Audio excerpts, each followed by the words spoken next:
Bah, Rafik, déjà merci de me recevoir aujourd'hui. Ça va, tout va bien? Ça va et toi?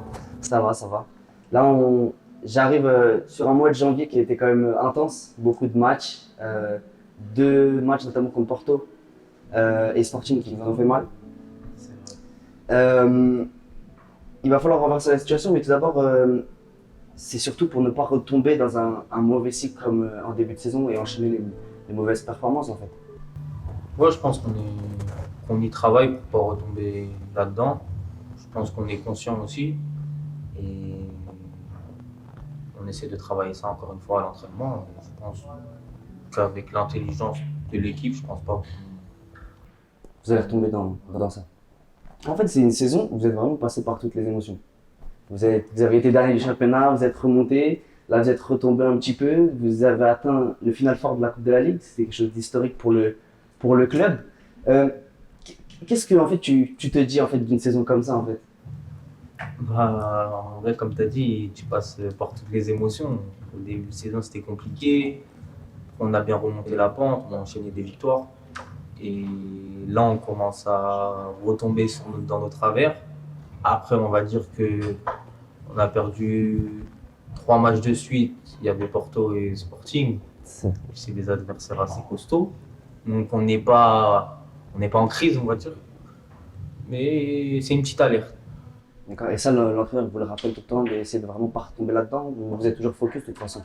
Nous, personnellement, les joueurs, on sait déjà, on est conscient. Comme je t'ai dit, c'est une petite alerte et on est en train de travailler.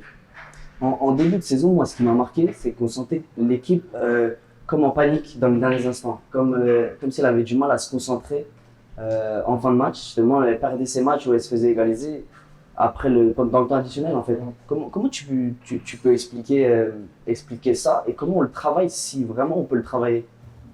Ouais, c'est vrai, on avait un gros problème dans les dernières minutes. Je crois qu'on a enchaîné 3 4 matchs de suite où on encaissait un but à la dernière minute. Bah, en vrai, je trouve que c'est un problème de concentration, on va dire, parce que à l'heure actuelle, ça se passe plus. Mm. On fait plus cette erreur-là. Et après, on est tombé dans un cycle où un match, tu te manges un but, tu prends un but à la dernière minute, 2 matchs, tu te prends un but à la dernière minute. Ça commence à rentrer dans ta tête, ça commence à. Et au final, on s'en est bien sorti de cette situation. Oui, c'est ça, on peut prendre l'exemple, on va dire, du PSG avec la remontada. Après, dès qu'ils arrivent à un certain Ouais, stade, voilà. ils disent que tout est possible. Et vous, en fait, vous sentiez vraiment que vous étiez tombé là-dedans. Même le groupe, vous en parliez entre vous. Pourquoi on n'arrivait pas à se concentrer? On n'en parlait pas forcément, on en parlait un peu, pas tout le temps, mais c'est vrai qu'à la partir de la 80e, bon, on se regardait tous et on se disait oh là là, c'est chaud. Ok, donc même sentiment. Ouais, on commence à rentrer à la fin du match, on commence à rentrer dans les dernières minutes. On y pensait quand même. Moi, Yeah. personnellement, j'y pensais. Ouais. Il y a un entraîneur qui est venu, Vasco Serra. Ça a aussi été une clé pour ne plus faire ce genre d'erreur. Ça a été aussi le point de changement de tout ça. Ouais, franchement, je pense que oui, parce que on a beaucoup travaillé avec lui tactiquement, on a beaucoup travaillé l'intensité, ne jamais relâcher de la première à la 90e minute. Et si tu relâches pas de la première à la 90e minute, à la 90e, pardon, t'as pas. C'est T'es bien. c'est ça en fait, parce qu'avec avec Opachek, c'était pas forcément dans le jeu, c'était surtout dans cette concentration, comme on vient de le dire. Et Vasco, en fait, c'est un entraîneur qui, même quand il passe à la télé en interview, il l'explique. Il est beaucoup dans le joueur et dans l'humain. Il discute beaucoup. C'est aussi important quand justement on a ces soucis-là en fait. Bah ouais, pour nous, les joueurs, c'est top quand un coach il vient te parler, il vient te dire fais attention, reconcentre-toi, etc. C'est important pour nous. Avec Alvaro Pacheco, qu'est-ce qui a manqué selon toi? Parce que c'est un bon entraîneur au final. Ouais, c'est un bon entraîneur parce que ce qu'il est en train de faire à Guimarães, C'est c'est fort. exceptionnel. Et voilà, non, je pense que il n'y a pas grand-chose à dire parce que on n'y arrivait Vous êtes pas. tombé Ouais, dans un voilà, cycle on est et tombé dans un cirque, on n'y arrivait pas et au final, ça continuait, ça continuait, ça continuait. là, avec Vasco, vous avez fait quelque chose d'historique, comme on en parlait au tout début, le final fort de la Coupe de la Ligue. Ça va être là, à la fin de janvier, ça va être contre Benfica, la demi-finale. Par rapport aux équipes qui y sont, vous êtes clairement un outsider, mais vous y allez vraiment pour gagner. Au final, vous allez jouer vos cartes à fond. Ouais, nous on y va pour gagner et après on sait qu'on est outsider, comme tu as dit, on n'a rien à perdre. Donc si on gagne, tant mieux. Si on perd, au moins on perd avec la manière et en montrant qu'on va tout donner. C'est quand Historique cette saison a fait des gros coups, c'était quand ils arrivent justement sans cette pression en tant qu'outsider au final. Et du coup, c'est possible au final de faire quelque chose comme Benfica parce que vous allez être plus relâché. Vous voulez dire qu'au final, vous n'avez rien à perdre, vous avez déjà fait quelque chose de fort. Ouais, non, c'est possible parce que encore ici, quand on a joué contre Benfica, on a perdu 1-0, mais on n'était pas ridicule. On leur a fait mal dans le jeu et partout dans les transitions, etc.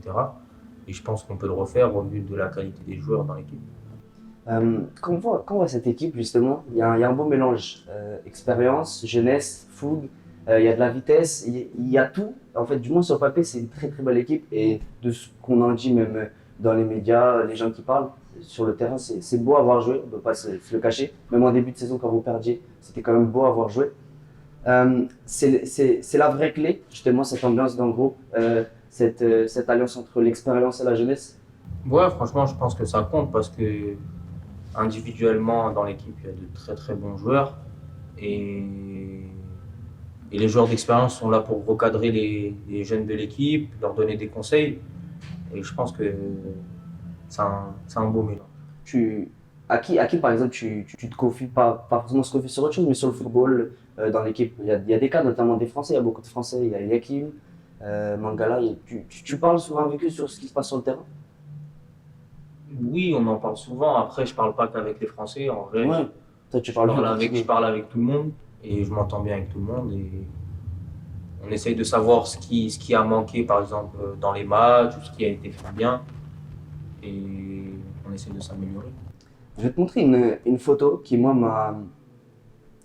m'a marqué. C'est cette photo et je vais t'expliquer pourquoi. Ouais. Parce que, en fait, cette saison, on sent que tu souris à nouveau, tu retrouves le sourire, tout se passe bien, tu es relâché et que tout va bien, en fait, pour toi. C'est ça, en fait. Ouais, cette photo, j'avais marqué en Coupe de la Ligue, c'est ça, hein, Coupe de la Ligue Ouais, c'est ça, portugaise, ouais, Coupe de la ça. Ligue portugaise. Bah, c'est là, j'avais marqué à la dernière minute, on avait éliminé Porto à ce moment-là, et c'est pas grâce à ce but, mais c'est grâce à ce match qu'on s'est qualifié pour le Final Four. Et ouais, j'étais content, hein. Et Mathéus, mon compatriote, était aussi heureux. Et là, ça y est, tout ce qui s'est passé avant dans ta carrière, là, t'es plus à l'aise même dans ta tête. Ouais, Tout de va ce bien. qui s'est passé avant, c'est du passé, j'essaie toujours de m'améliorer, j'ai appris. J'ai appris par rapport à avant. Et personnellement, pour moi, il faut toujours regarder vers l'avant et bien travailler. Tu dis que tu as appris, mais c'était quand même des blessures au final. Qu'est-ce que tu apprends, qu'est-ce qu'on apprend de ça au final? C'est des blessures, Mais il y a des gens qui disent que les blessures ne viennent pas par hasard. Ça dépend de ton hygiène de vie, etc. Qui était un peu. Bon, j'étais pas comme maintenant, on va dire, j'étais plus jeune. Et après, ouais, les blessures. Vu que c'est des grosses blessures, ça te remet en question. ça te remet en question. Ouais. Tu sens que c'est comme une seconde carrière ou pas là, qui commence parce que on n'a pas. Tu as commencé très jeune et on pourrait l'oublier, mais tu n'as que 24 ans au final. Donc tu es jeune et il y a des gens qui font leur début à cet âge-là. En fait, c'est comme une seconde carrière au final. Ouais, en fait, vu que j'ai commencé jeune, en fait, j'ai connu les montagnes. J'étais un peu en haut, après je suis parti un peu en bas, je suis reparti en haut, avec les blessures et tout. Ça a été dur, ouais, mais je pense que, comme tu as dit, ouais, c'est une seconde carrière. Euh, Dans, dans un entretien avec 90 Football, tu as dit, par rapport à ça, tu as dit j'ai connu le pire. C'est quoi le pire? Quand on est une pépite et qu'on se blesse, c'est quoi le pire? C'est mentalement? C'est Ouais, je pense que c'est mentalement, parce qu'on connaît tous des joueurs avec un talent incroyable qui ont eu des grosses blessures et qui sont jamais revenus. Donc moi, je me suis posé cette question 2 fois déjà. Donc en vrai, c'est mentalement. Là, dans ta tête, tu as complètement passé ce cap de penser aux blessures quand tu es sur le terrain. Ouais, en vrai, je pense que ça peut m'arriver de temps en temps d'y penser encore, de faire attention, mais la plupart du temps, je me soucie pas de ça. Comme tu as dit, tu as fait des montagnes russes un petit peu. Quand tu étais au plus bas, on cherche la force, ou parce que le monde du football, on sait que c'est compliqué. J'ai discuté avec pas mal de joueurs qui nous disent que quand tu as des blessures, tu es tout seul. Et ce sont très rares ceux qui vont venir te demander si ça va. Tu as cherché de la force où, toi?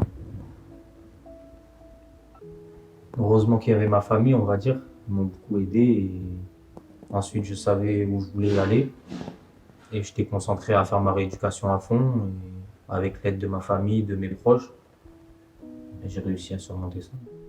On n'est jamais préparé au final à ça. Surtout quand on est jeune, tu as eu l'impression que ton rêve pouvait s'arrêter. Ouais, parce que c'est en fait c'est du jour au lendemain. Tu vis ta vie normalement, t'as entraînement aujourd'hui, demain t'as les croisés et t'es absent 9 mois. Et au final, ouais, c'est compliqué et tu dois vite te remettre au travail et remettre tes idées à l'endroit pour pouvoir continuer à avancer. Il y a, comme je t'ai dit par rapport au monde du football, tu as senti qu'il y a eu un changement, que ce soit même tes fréquentations et tout ça, quand tu étais au centre de l'attention, parce que on t'a qualifié de pépite, de crack, quand tu étais au centre de l'attention, tout se passait bien, même j'imagine que les gens venaient vers toi, des maillots, des photos. Est-ce que quand t'es tombé, t'as remarqué ça par rapport aux gens qui se sont plus, certains se sont éloignés ou pas? Oui, ça c'est normal, c'est le monde du foot. Après, c'est comme ça, hein, c'est la vie, on va dire. Il n'y a pas que dans le foot où il y a ça. Et ouais, je pense que je l'ai remarqué. Toi t'aimes bien Nino, on va reprendre ça. Quand t'es tout en bas, tu verras qu'il restera que la MIF, que la Ouais, famille. c'est une phrase belle, hein. Il y a des phrases comme ça qui t'ont marqué dans la musique. Aussi t'écoutais aussi ça pour voilà, te remettre. Ouais, en vrai, ça peut aider, on va dire. Ça peut aider. Euh, du coup, tu as décidé de revenir à Estoril. C'était au début sous la forme d'un prêt. Là, tu es vraiment au club. C'est la première fois où justement tu as cette stabilité. C'était important de trouver ça à ce moment-là de ta carrière, justement, où tu reconstruisais quelque chose. Ouais, c'était important. Je voyais qu'au fond de moi, que j'étais en manque de temps de jeu, que je jouais pas beaucoup dans les clubs précédents où je suis passé. Et Estoril m'a donné l'opportunité de jouer ici et j'en suis reconnaissant. Et j'essaie de faire tout mon possible sur le terrain. Je connais mes qualités. Tu as douté de tes qualités à un moment dans ta carrière? Oui, oui, à un moment donné, je me suis dit peut-être que le football il a avancé, mais ça en un an. Peut-être que le football il a avancé et que j'ai commencé à descendre et j'ai douté. Ouais. Et le Portugal, en fait, ce qui est bien avec le Portugal, et c'est justement par rapport à tes qualités, c'est que souvent on peut prendre des joueurs sur une grosse qualité. Des joueurs qui peuvent être vraiment puissants, même s'ils n'ont pas de qualité, on peut les prendre pour cette puissance. Toi, au final, ça t'a permis de. Bah, on t'a appris, on t'a fait confiance et ça t'a permis de retrouver vraiment ton jeu, tes qualités, d'être un dribbleur.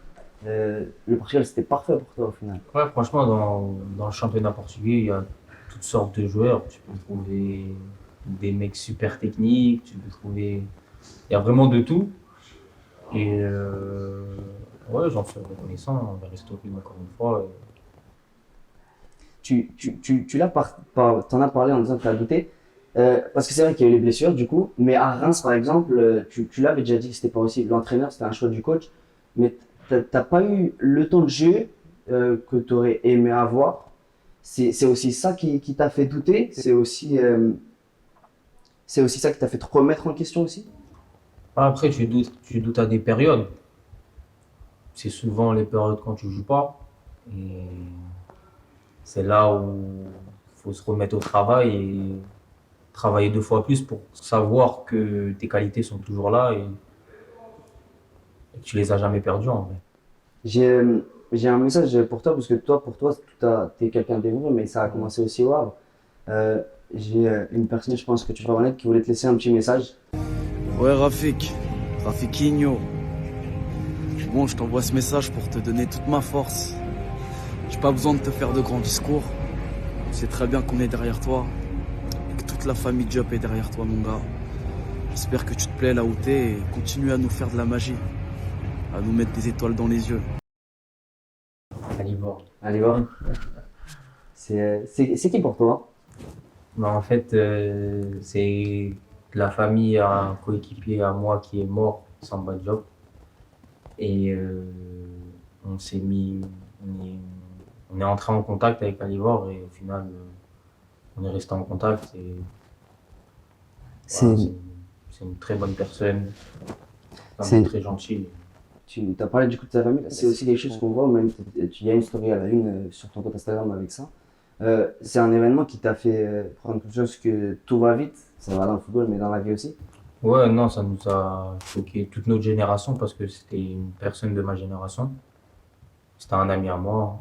Et ouais, ça nous a tous perturbés. Ça nous a vraiment touchés. Et comme tu l'as dit, on pouvait savoir que du jour au lendemain, tout pouvait s'arrêter.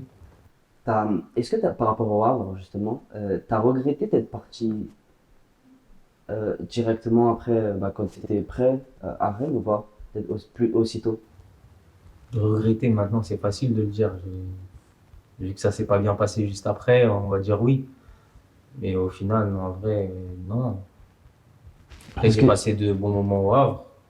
Et si je suis parti, c'est que, en vrai, que je devais partir. Et même si ça s'est pas bien passé après, comme ça, c'est la vie. c'est la vie. Le football, c'est le reflet de la vie. Quand on est passé par tout ce qui était les louanges, on a les louanges, on avait les mots, le crack et tout ça. Le futur, le nouveau Dembélé, en une de 11 mondiales, le nouveau Dembélé. Ensuite, on passe par le vide, rien. Les blessures, on n'est plus sous les radars. Et qu'ensuite, tout redevient mieux, que ça se passe mieux. Est-ce qu'on relativise quand même ce succès-là maintenant par rapport à tout ce qu'on a vécu? Parce qu'on se dit que ça peut. Oui, bah oui, en vrai, moi, à l'heure actuelle, je suis content de ce que je suis devenu et de ce que je réalise en ce moment par rapport à, comme tu as dit, tout ce qui s'est passé auparavant. Je sais pas s'il y a beaucoup de joueurs qui reviennent de ligaments croisés et qui réussissent à performer encore actuellement. Donc oui, je suis content. Mais même toi, pour ton style de jeu, c'est. Ouais, déjà, c'est compliqué. Je sais que mon style de jeu a dû sûrement changer par rapport aux années précédentes. Mais encore une fois, je suis content du style de jeu que j'ai actuellement. On a parlé de cette une justement, Gitane, le nouveau Dembélé. Est-ce qu'on est préparé à ton âge, à l'âge très jeune, 18 ans, 19 ans, à avoir autant de louanges? Préparé, je pense pas. Je pense que personne n'est préparé parce que ça te fait toujours plaisir d'entendre ces choses-là. Après, il faut avoir la tête sur les épaules parce que c'est compliqué avec tous les louanges, comme tu as dit, c'est compliqué de garder les pieds sur terre. Mais, mais ouais, c'est beau en vrai. Quand tu repenses, c'est quelque chose que tu es obligé d'apprécier. C'est, ça fait quoi d'être, de ne pas avoir été, du moins pour le moment, celui que tout le monde pensait qu'on allait être? Non, en vrai, j'essaie de travailler de mon côté, j'essaie de pas trop penser au monde extérieur. Ce qui arrivera, arrivera et je mets toutes les chances de mon côté pour y arriver en tout cas. T'as en toi ce sentiment toujours que tu vas revenir tu vas redevenir celui qu'on pensait que tu allais être au départ? Tu le sais au fond de toi? Bah moi, je doute jamais de moi en vrai à l'heure actuelle. Si je suis revenu d'un croisé, si je suis revenu de deux croisés, je peux tout faire, hein. Je peux tout faire et je sais que T'as confiance en toi. j'ai confiance en moi et ça peut le faire. Rejoindre du coup, un pays comme le Portugal, c'est un championnat différent. C'est un vivier fort, notamment de talent, mais aussi c'est un championnat qui est souvent décrié, le jeu, les arrêts de jeu, la perte de temps quand une équipe perd à la fin d'un match. Comment toi tu décrirais ce championnat? Non, c'est un championnat avec beaucoup de qualité technique déjà. Je pense que techniquement, ici, c'est très fort. Après, ouais, c'est vrai qu'il y a beaucoup de temps additionnel, etc. Mais bon, ça maintenant, c'est à peu près partout.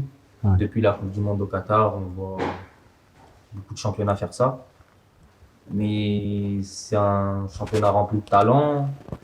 C'est... Non, c'est un très bon championnat. T'as des joueurs un peu que tu ressors du lot, un petit peu que t'as remarqué en affrontant ou cette saison que tu te dis, voilà, celui-là, c'est quand même, c'est fort. Oui, il y en a. Après, il y en a au Sporting, à Porto, à Benfica, dans les autres équipes aussi. Mais je pense pas qu'il y en a autant que chez les trois groupes. Je vais te montrer, du coup, pour parler de ton style de jeu. Euh, je vais te montrer un petit peu, du coup, toi, tu sais que dans le championnat, surtout cette saison, même en Europe, tu es dans le top 10 de ceux qui font le plus, qui réussissent le plus de dribbles. Tu as plus de 50% de réussite. Euh, ce qui est intéressant, et j'en parlais avec tes coéquipiers, c'est qu'en fait, attends, je vais te montrer la vidéo, comme ça tu peux hop, c'est une petite compile. C'est qu'en fait, tu dribbles beaucoup, et on pourrait penser que tu es égoïste, mais si tu peux dribbler tout le terrain, arriver devant le gardien, mais s'il y a un coéquipier après, tu vas la passer. Comment t'expliques ça en fait? De pas vouloir, de ne pas être égoïste justement dans ce milieu-là. Bon, en vrai, j'essaie toujours de respecter le jeu. Si je pense que la meilleure solution, c'est de frapper, je vais essayer de le faire. Mais si on est en 2 contre 1 avec un coéquipier à moi, le jeu, c'est de lui mettre et je le mettrai sans aucune hésitation. Ok. J'essaie de respecter le jeu au maximum. On te l'a reproché ça d'être égoïste, de pas être égoïste. Ouais, on l'a déjà dit, surtout ici, hein. Surtout ici, on m'a déjà dit, Rafik, t'arrives à éliminer 2, 3, on sait que tu peux frapper, t'as une bonne frappe, fais-le. Tire, fais, pas fais-toi plaisir, mais on sait que tu peux le faire, fais-le. Oui, t'es un bon finisseur au final. Les gens, ils attendent beaucoup que tu fasses la passe, essaie de tirer toi-même. Par rapport au dribble, tu l'avais dit que l'un de tes premiers maillots c'était Robinho. Ouais, Le dribble, tout ce qui est Brésil, le dribble, ça, c'est toi, en final, c'est ton football, t'aimes ça. ouais, en vrai, un regard sur, par exemple, mon Instagram, c'est Rafikinho, on va dire, une petite dédicace aux Brésiliens. Mais ouais, en vrai, j'aime bien dribbler, c'est mon jeu et je crois ouais, c'est mon jeu et c'est ça que C'est ce que t'aimes faire au ouais, final. c'est ce que j'aime faire. On t'a reproché de trop dribbler, de trop vouloir faire la différence tout seul. Même là, on disait l'inverse, t'es pas égoïste au final devant le but. Mais de trop vouloir dribbler, de trop vouloir être ce magicien comme on t'appelle. Ou Non, jamais. en vrai, on me l'a très peu reproché, hein. On me l'a Ok. très peu reproché. Après, j'essaye de pas le faire tout le temps, tout le temps, tout le temps. Mhm. J'essaie de faire quand je le respecte, quand je dois respecter le jeu et Tiens, j'ai une autre vidéo pour toi. Ce qui m'a marqué, c'est ta capacité à te retourner très rapidement. Même si tu loupes ton contrôle, tu vas vraiment chercher à te retourner vite et à partir vers l'avant. Tu vois, c'est ton point le plus fort actuellement, autre que les dribbles. bah en fait moi j'ai été formé en tant que numéro 10 et en tant que numéro 10 quand tu as la balle, tu t'orientes et tu vas vers l'avant. Hmm.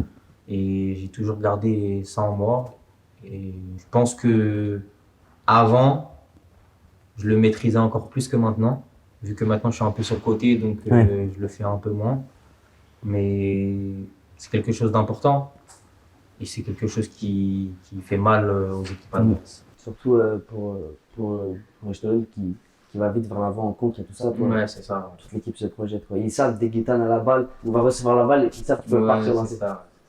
Il y a un autre point que j'ai noté, on le voit ici dans les vidéos, c'est ta capacité à aller chercher la balle entre deux. Je ne sais pas si tu vois à peu près, à demander cette passe entre deux avant de te retourner. Au niveau de la vision du placement et tout ça, toi, c'est quelque chose que tu sais faire au final. Ouais, j'essaie de me mettre le plus possible dans un angle mort du milieu ou entre les lignes Mhm. pour que il sait plus trop où se placer et pour que dès que je reçois, bah, je suis tout seul et j'essaie de prendre l'information. il y a quelqu'un avec qui tu t'entends bien sur ce côté droit, comme tu viens de dire, c'est Rodrigo Gomez. Il y a une passe dans la vidéo, je vais te la trouver. Euh, vous vous entendez vraiment bien les deux, c'est-à-dire que même quand il parle dans ton dos, tu le sais. Ouais. C'est fou quand même, aussi rapidement comme ça, de s'entendre bien avec quelqu'un. Ouais, franchement, on s'entend très bien sur le terrain. Après, je m'entends bien avec tout le monde, mais spécialement lui, parce qu'il est sur mon couloir. Parce que, en fait, c'est un joueur qui comprend le jeu, malgré son jeune âge. Il sait que quand j'ai la balle, bah, je peux lui mettre. Moi, je sais que quand lui il a la balle, il peut me la mettre. On essaye de faire toutes les différences possibles sur notre côté. Et pour l'instant, ça marche bien et il faut qu'on continue comme ça. Tiens, ça c'est la vidéo avec. Qu'est-ce que tu penses de lui justement? Tu vois, là on a la vidéo, lui il te voit directement arriver. Il sait que. Ouais, voilà, il sait très Il sait bien que que t'es je suis là. Moi, je sais, lui, il sait très bien que moi, c'est rare que je vais en profondeur. Mm. Lui, je sais où il est, où il aime bien la voir, etc. Et on essaie de se comprendre. Jusqu'où tu le vois aller, Rodrigo Gomez? S'il continue comme ça en gardant la tête sur les épaules, parce que c'est vraiment un bon petit, bah, je pense qu'il peut aller très loin. Pour changer un peu de sujet. T'es algérien de ton père, marocain de ta mère, t'es français. En plus, je sais que t'aimes bien analyser le jeu de l'Algérie et tu sais de quoi je parle. Il y a en plus un Algérien là, il n'est pas convoqué, mais qui est un dribbleur aussi, qui a fait comme toi, qui est venu au Portugal et qui s'est épanoui ici. Brahimi, c'est quelqu'un que tu as beaucoup regardé, beaucoup analysé aussi. Tu aimais bien le voir jouer? Yacine Brahimi, ouais, je trouve que pour moi, c'est un joueur que j'aime beaucoup. Parce que techniquement, c'est très fort. Techniquement, c'est très fort. Sur sa conduite de balle, la balle elle colle à ses pieds. Et voilà, c'est quelqu'un franchement top player. Tu t'espères être convoqué prochainement avec. Ouais, j'espère. Après, je travaille pour. Après, faut pas. Ouais, je travaille pour et j'essaye de donner mon maximum à Estoril. Et si un jour, bah, je suis appelé, bah, je serai très heureux. C'était le Maroc, c'était plus quand tu étais jeune qu'il y a eu ces approches-là. Mais toi, tu pourrais toujours préférer l'Algérie. Moi, le Maroc, c'était quand j'étais jeune. Après, j'étais en équipe de France. Moi aussi. J'étais en équipe de France. Ouais, Et du coup, j'ai une photo à te montrer, encore une. Qu'est-ce qu'il pensait Rafik à ce moment-là avec ce maillot? Qu'est-ce qu'il espérait du moins avec ce maillot-là? c'est-à-dire, j'espérais quoi? Quand tu étais dans cette catégorie-là, en espoir, Moi, je me rappelle, cette photo, c'était un match de l'Euro U19, avec l'équipe de France, et on espérait la gagner, hein. Malheureusement, ça s'est pas fait. On était proches, et on avait une belle génération à cette époque. c'est ça, il y a eu une génération où il y avait beaucoup de pépites qui maintenant ils sont au Real et tout ça. T'espérais aussi, toi, faire un bon parcours en équipe de France quand tu étais jeune? Ouais, en vrai, on espère tous déjà jouer en équipe de France quand t'es jeune, et surtout encore plus faire un parcours. Pour terminer, vraiment, ce qui est juste sur toi au Portugal, tout ce qui est mercado, tout ça, tu t'écoutes un petit peu ou pas? On En entend toujours ça dire. vrai, t'es obligé, ça vient à tes oreilles tout seul, hein, mais je pense que le plus important, c'est de rester concentré sur l'équipe et rester concentré sur le terrain, et le reste, il y a des autres personnes pour gérer ça. Mais toi, t'es prêt à faire ce saut? T'es prêt, ça y est, tu te sens que t'es. Très, je sais pas, mais encore une fois, je suis concentré là et je vais essayer de donner mon maximum pour l'équipe, et je suis très heureux ici. Parfait. Merci Rafik pour cet entretien. Avec Merci à plaisir. toi. Merci à toi. Stop.